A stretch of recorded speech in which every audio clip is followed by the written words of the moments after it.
Bismillah, alhamdulillah, wassalatu wassalamu ala rasulillah, wala hawla wala quwata illa billah, amma ba'd. Ma'asyiral muslimin wal muslimat, Bapak Ibu jamaah salat subuh Masjid Nurul Hidayah rahimakumullah.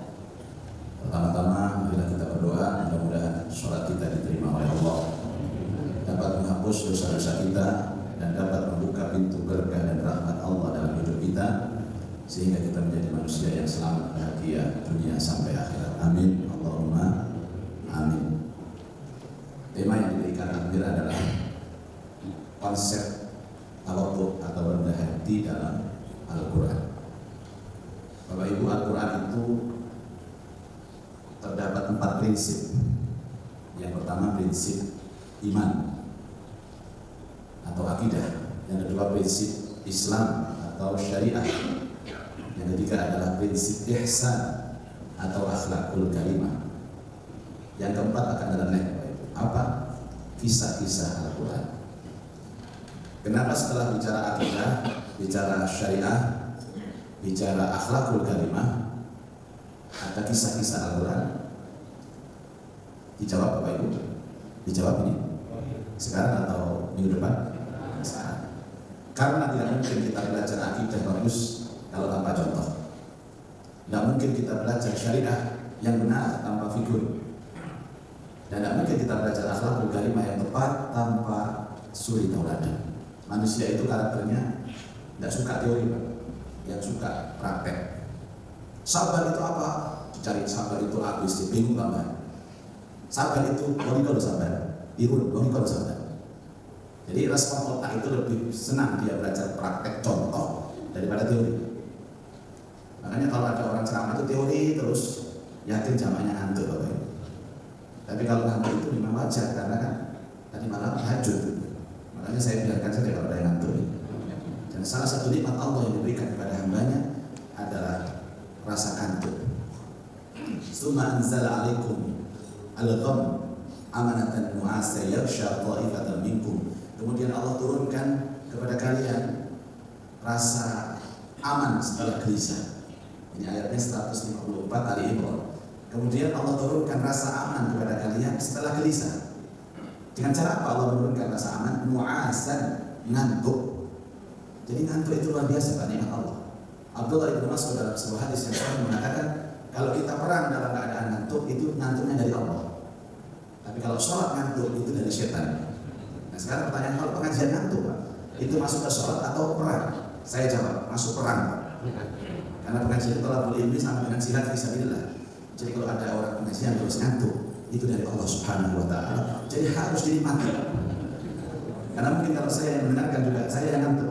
Jadi mari kita ngantuk sama-sama. Baik. Nah, figur ini oleh Allah dalam Quran itu hanya 2 Bapak Ibu. Figur baik dan figur buruk. Selalu bertolak belakang. Makanya orang hidup itu cuma simpel sekali. Dia pilih itu hanya 2 jalur, jalur kanan, jalur kiri. Ashabul yamin, ashabul syimal, ashabul maimanah, ashabul masyamah, ashabul jannah, ashabul nar. Mudah. Ada sombong, ada tawadhu. Ada sombong, ada congkak, ada rendah hati. Itulah ritme di dalam Al-Quran. Sehingga mudah sekali contoh ini. Nah, di dalam Al-Quran ini ada contoh orang-orang sombong. Sombong itu terbalikan dari tawadhu. Tawadhu itu rendah hati. Tawadhu itu Anda pasar dengan orang Jawa.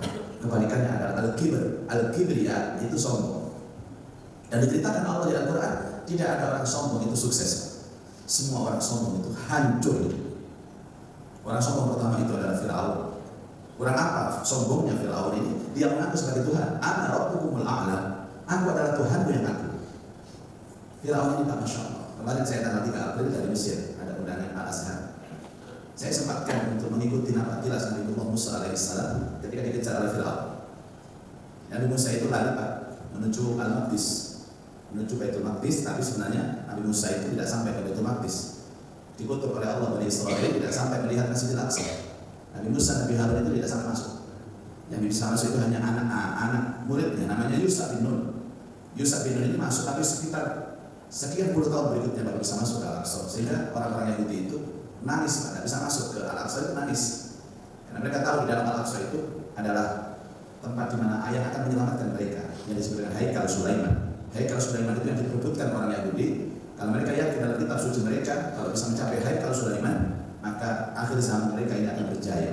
Makanya tujuan orang Yahudi itu satu, mengejar Haikal Sulaiman. Haikal Sulaiman itu ada di bawah tanah, yang atasnya adalah Masjid Al-Kibri Al-Jami Al-Aqsa. Nanti saya ceritakan Haikal Sulaiman, bukan sekarang, Pak. Ini kan masalah tawadhu. Tolong turunkan lagi Bapak Ibu. Ini panjang ceritanya. Sehingga mereka meratap-ratap menangis di tembok yang sekarang terkenal dengan tembok ratapan. Mereka meratap, mereka menangis Bapak Ibu sekalian. Nah, saya kemudian mencari jalur lewat terusan Suez. Dari sana saya menyeberang Laut Merah yang dulu Nabi Musa alaihissalam terdesak di sana, Bapak Ibu. Dikejar Fir'aun, langsung lari ke Laut Merah. Kalau dia terus menyeberang pasti mati, karena Laut Merah ini laut lepas, kedalamannya luar biasa. Sementara di belakang dia ada Fir'aun dan tentaranya. Jadi ngarep lautan, belakang musuh, maju mati, mundur mati. Dan Nabi Musa dalam keadaan terdesak. Tapi belum ada perintah untuk melemparkan tongkat itu, Bapak Ibu. Kok orang perintah enak loh. Ini tidak diberitahu sama Allah. Bahkan Nabi SAW ketika menceritakan dengan Nabi Allah Musa alaihissalam, Nabi bertanya kepada sahabat, tahukah kalian yang dibaca oleh Nabi Allah Musa ketika terdesak depan lautan belakang musuh? Bacaan itu adalah Allahumma lakal hamdu wa ilaikal mushtaka wa antal musta'an wa la hawla wa la quwwata illa billah. Ya Allah, segala puji milikmu, Engkau Maha menolong, hanya kepadamu aku bersandar, tolong aku ya Allah. Di saat itulah dalam hitungan detik perintah fadrib bi asaqal bahr, lemparkan tongkatmu di laut ini. Itu dalam keadaan last minute, sudah tidak ada daya upaya, suruh lempar. Dilempar, terbelah lautan. Lewat Nabi Musa dan kaumnya. Setelah sampai di daratan seberang sana, Fir'aun juga ikut lewat laut itu beserta tentara dan kereta kencananya. Setelah itu perintah kedua, lemparkan kembali tongkatmu. Dilempar. Akhirnya lautan itu menyatu kembali. Fir'aun dan tentaranya pas berada di tengah-tengah, langsung lempar adalah habis. Dan waktu itu sempat Fir'aun itu beriman kepada Allah. Taubat itu sempat. Cuma waktu taubatnya terlambat. Dia mengatakan dalam Al-Quran, amantu bi rabbil alamin, Rabbi Musa wa Harun. Aku beriman kepada Tuhan yang menguasai alam semesta ini, Tuhannya Musa dan Harun. Padahal dalam konsep taubat itu akan dibuka sebelum terjadi dua hal. Satu, matahari terbit dari barat. Yang kedua, saat nyawa sudah ada di kerongkongan. Nah, Fir'aun ini nyawanya sudah di kerongkongan, dia mengatakan amantu bi rabbil alamin. Jadi malaikat Israil, Allah bro. Akhirnya dia tenggelam. Selesai. Setelah itu Al-Quran turun. Itu mayat Fir'aun belum ditemukan. Rasulullah hadir bawa Quran dan salah satu ayat menjelaskan di sana, hari itu aku akan awetkan jasadmu agar kamu menjadi pelajaran penting orang-orang sekolahmu. Falyawma nunajjika bibadanika litakuna liman khalfaka ayat. Ayat itu turun, jasad Fir'aun, bangkainya Fir'aun belum ketemu. Tapi sudah dijelaskan di Al-Quran bahwa nanti Fir'aun akan ketemu dengan kondisi jasad dan bangkai yang utuh. Setelah ribuan tahun, betul Bapak Ibu, ditemukan mayat beserta kereta kencananya. Setelah ayat itu ribuan tahun baru ketemu. Dan diteliti oleh ahli sejarah, ahli arkeolog, bahwa benar-benar itu adalah jasadnya Fir'aun yang hidup pada zaman Nabi Musa alias Ramses III. Shadaqallah. Maka benar difirmankan Allah dalam Al-Quran. Akhirnya disimpanlah jasad Fir'aun itu di Museum Egypt. Museum Egypt itu museum paling terkenal di dunia, Bapak. Di dalamnya ada sejarah Mesir kuno, raja-raja Mesir kuno, dan di dalam Museum Egypt itu ada namanya Museum Mumi raja-raja Mesir kuno. Disitulah sasaran saya untuk berkunjung ke sana 3 kali, Bapak Ibu, alhamdulillah. Insya Allah nanti jamaah Masjid Nurul Hidayah akan saya ajak ke sana secara gratis, Bapak Ibu. Insya Allah, khusus yang hadir pagi hari ini ya, gratis, tapi hanya mengantar sampai Juanda saja. Kalau mau yuk bayar orangnya dulu, sana Mesir gratis. Terus kalau sopor ya, curhat. Bapak Ibu, di situ ada 12 mumi, Pak. Ini sekedar cerita biar tahu. 11 mumi itu dibalut dengan kain, kayak pocong begitu. Yang satu mumi dibiarkan dia terbuka, yang ditutup hanya auratnya saja. Yang dibuka itulah yang disebut Fir'aun. Dan itulah yang menjadi kebesaran Allah. Saya dekati, Pak, dan saya lihat dari ujung rambut sampai ujung kaki. Shadaqallah, betul apa yang difirmankan oleh Allah. Semuanya utuh, rambutnya utuh, giginya utuh, matanya utuh, kulitnya utuh, kukunya utuh. Tak mau andeng ya, menderita begini. Dalam hati saya, oh entah Fir'aun, subhanallah, raut wajah sombong masih ada, Bapak Ibu. Uang itu dikuripi sombong, mati ini ketok Tahu Amuddin kan? Amuddin itu sibuk sombong nih. Cuman Amuddin kan tidak pernah ngomong. Takut jadi viral, jadi hoax nanti Bapak Ibu. Itu kan viral. Contoh orang sombong pertama di Quran. Dia mengakui dia adalah Tuhan. Padahal ketika Musa itu bertanya kepada Fir'aun, wahai Fir'aun, seandainya engkau ini Tuhan, terus siapa yang menciptakan bapak dan ibumu?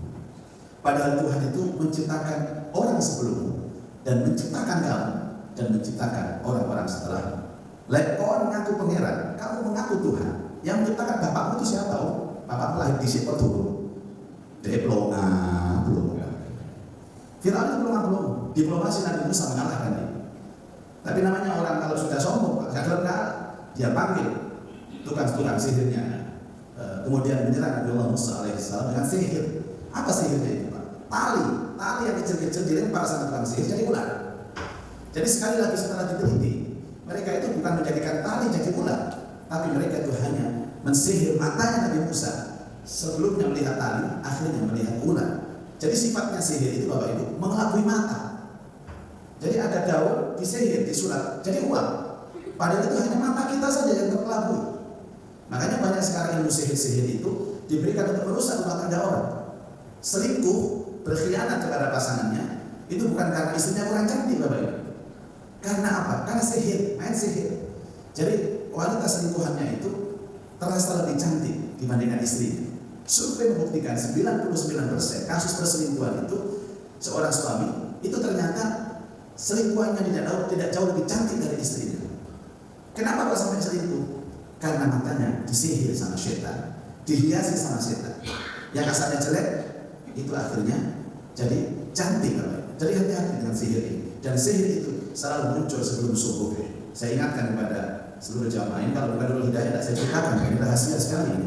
Sihir itu datang sebelum subuh, trik apa semua itu sebelum subuh. Makanya sebelum subuh itu disebut sahur. Sahur adalah sihir. Waktu sahur adalah waktu sihir. Makanya gunakan waktu sahur untuk tahajud, untuk baca Quran, untuk berdoa kepada Allah. Paling tidak untuk menangkal sihir, ilmu-ilmu hitam yang masuk. Kalau ada seorang yang nyantetnya kok duhur, itu dukun anyar. Nyantet itu sebelum subuh. Dan penangkalnya pun sebelum subuh. Makanya disebut waktu yang mustajabah seperti malam terakhir. Jaga malam itu Bapak Ibu. Itu doanya mustajab. Dan kalau Bapak Ibu sahur jam 2 keluar dari masjid, dari rumah, lihat ke atas itu banyak lintang kayak cahaya-cahaya itu. Itu pekerjaan mereka yang di afaq namanya. Di afaq itu di udara. Itu hati-hati. Maka berbahagia orang yang istiqomah melaksanakan tahajud. Dia terjaga. Dia pasti diamankan oleh Allah Subhanahu wa taala. Ini yang pertama. Yang kedua adalah Qarun. Sudah kenal Qarun? Ibu kenal Qarun? Yang kedua di perapatan mana siapa? Itu Irun. Qarun ini umatnya Nabi Musa, tapi sombongnya luar biasa. Disampaikan dalam Al-Quran, Inna Qaruna kana min qaumi Musa fabagha alaihi. Sesungguhnya Qarun itu kaumnya Nabi Musa, tapi sombongnya luar biasa. Dan memang pantas dia sombong. Sombong itu sudah bejat. Tapi ada yang mentoleransi sombongnya. Ada orang yang sombong, saya di kampung ini ada orang sombong, di kampung Kutub Selatan sana banyak. Pak, dia sombong. Lu pantes lah sugih lo. Lu kok orang sombong pantes gitu. Jadi sombong itu sudah rusak. Tapi ditoleransi sama orang lain. Itu yang terjadi sama Qarun. Dibilang oleh masyarakat, dia pantas sombong karena dia kaya. Dan kekayaannya itu digambarkan Allah di Al-Quran, wa atainahu minal kunuz. Dan kami berikan dia kunuz. Kunuz itu gudang uang. Bukan uang. Allah menggambarkan gudang uang. Yang kalau gudang uang itu kunci gudangnya dibawa oleh pemuda-pemuda kampung, pasti nggak kuat. Ma inna mafatihahu latanu'u bil usbati ulil quwwah. Jadi kalau ada orang sombong, duit uang itu wajar Pak. Gudang uangku banyak. Wah, ini luar biasa. Dan itu Qarun. Qarun itu keluar dari rumahnya, dia bawa kereta kencana yang bertatakan emas, logam mulia. Sehingga orang kampung yang pikirannya ada dunia, dia mengatakan, ya laita lana misla ma utiya Qarun. Sungguh hebat Qarun ini. Dan seandainya aku diberikan kekayaan seperti Qarun. Jadi otak-otak dunia itu selalu melihat orang kaya itu tak coba. Tapi orang kaya beriman, dalam ayat tersebut dia melihat sawabullahi khairul liman amana wa amila shalihan. Kalau itu kecil dibandingkan dengan pahala akhirat dari Allah, itu orang iman. Makanya membuktikan kita iman atau tidak itu gampang. Kalau lihat orang kaya sama orang soleh atau orang ahli ibadah atau orang alim. Jadi ada orang kaya sama orang alim. Orang yang hatinya ada iman, dia selalu mengatakan kepada orang kaya, seandainya aku jadi seperti itu. Tapi orang iman, dia melihat orang alim, seandainya aku jadi seperti itu. Itu pandangan cara kita deteksi iman dalam hati. Dalam orang suge, ambil dalam orang alim. Kepingin niru siapa kita? Kalau hati kita kepingin suge, mohon maaf, ikut utek-utek ketunyan teman-teman. Sudah. Nah, ketika ditanya, dari mana kau dapatkan hartamu korun? Kenapa kau bisa kaya seperti ini? Dia menjawab satu kalimat yang menunjukkan dia orang sombong. Apa jawabannya? Qala innama utituhu ala ilmin indi. Aku kaya karena aku bekerja. Aku kaya karena aku pintar. Aku kaya karena aku profesional. Wonten apa? Wong zaman milenial, zaman sekarang. Dia kaya raya. Ketika dipuji kekayaannya dari mana? Dia jawab, kok soge Pak? Jelas Mas, nyambut gawe kok.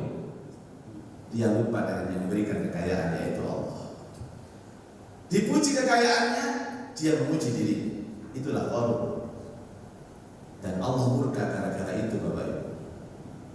Allah tenggelamkan semuanya. Korun, rumahnya, gudang uangnya, seluruh hartanya ke dalam bumi. Fakhasafna bihi wa bidarihi al-ardh. Makanya orang Tirtasari kalau ngeduk-ngeduk lemah, kemudian nemu petik isi duit, jenenge harta korun. Cik sugih ini hari itu. Sampai saiki sih akeh harta. Bandingkan dengan konsepnya Nabi Sulaiman alaihissalam.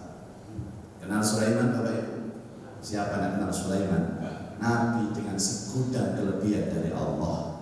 Ganteng, sugih, pinter, rojo, nabi, menguasai bahasa binatang, menguasai bahasa jin, dia menguasai angin.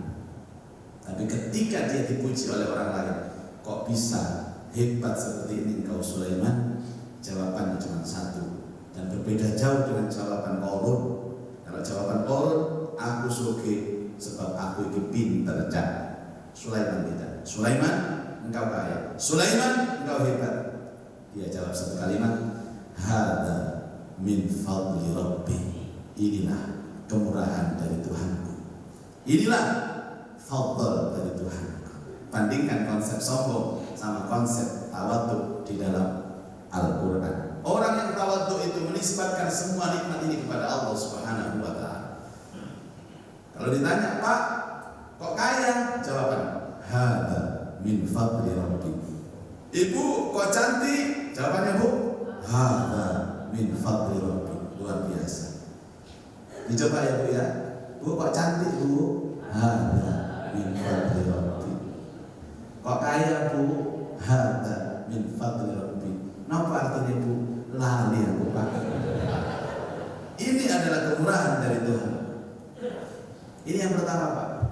Orang tawadhu itu tidak pernah menisbatkan semua kelebihan kepada diri, tapi kepada Allah Subhanahu wa Ta'ala. Lu kurang apa Sulaiman itu Bapak Ibu? Dia itu bisa mendengar suara semut ketika dia dan tentaranya berjalan melewati Wadi Naml, komplek perumahan semut. Kemudian pemimpin semut itu datang menghampiri anak buahnya dan dia mengatakan kepada semut-semut, ayyuhan naml, udkhulu masakinakum, la yahtimannakum Sulaiman wa junuduhu wa hum la yashurun. Ada dalam surat An-Naml. Hai semut-semut, masuklah kalian ke rumah kalian. Sementara di Sulaiman sama anak buahnya lewat di perumahan kita ini. Jangan sampai kalian terinjak oleh mereka sementara mereka tidak pernah merasa. Ibu pernah menginjak semut? Mesti ngomong gak tahu. Padahal sering sampean. Saya gak merosot. Semut dia penyak. Itu.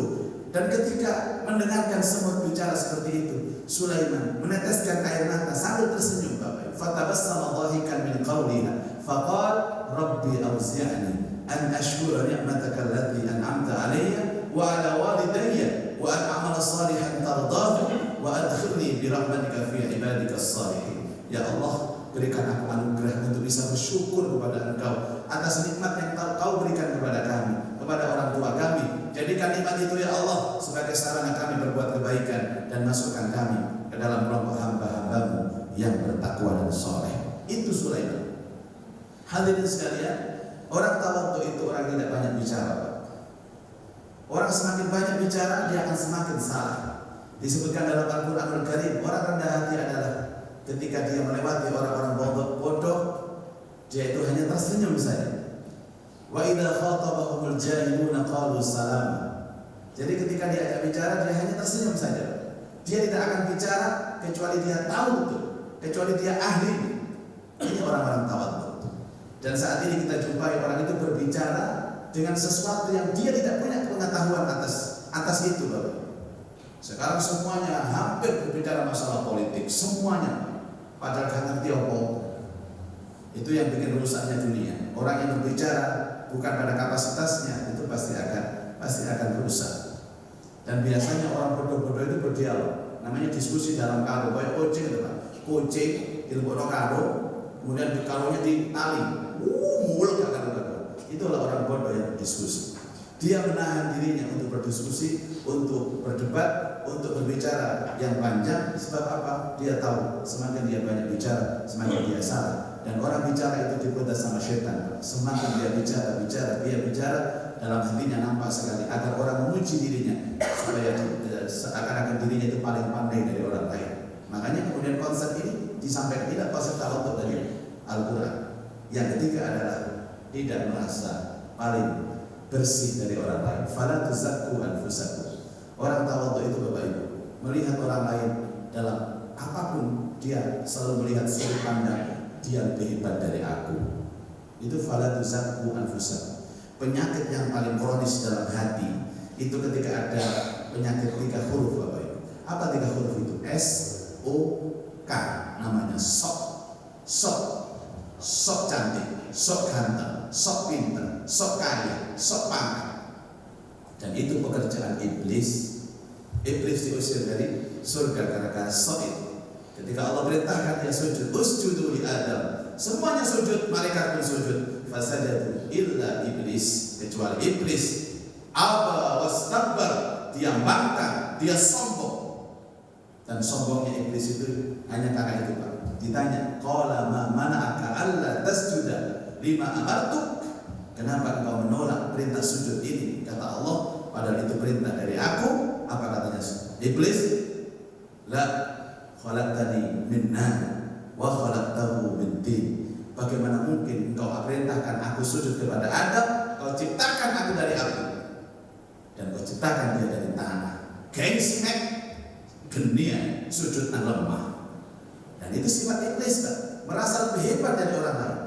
Maka dalam pembentukan Al-Quran, bagaimana kita bentuk sifat tawadhu? Setiap kita melihat orang lain, bangun dan yakin dalam hati, dia lebih hebat dari saya. Contoh, ketika kita melihat orang yang usianya lebih tua dari kita, bangun, dia lebih tua dari saya, usianya lebih banyak dari saya, pasti amal solehnya lebih banyak dari saya. Ketemu baiknya dia. Usianya lebih muda dari kita, ketemu, oh dia usianya lebih muda dari saya, lebih sedikit dari saya, berarti maksiatnya lebih sedikit dari saya, dia lebih hebat. Ketemu orang lebih kaya, bangun dalam hati, ya Allah dia lebih kaya, pasti sedekahnya lebih banyak dari saya.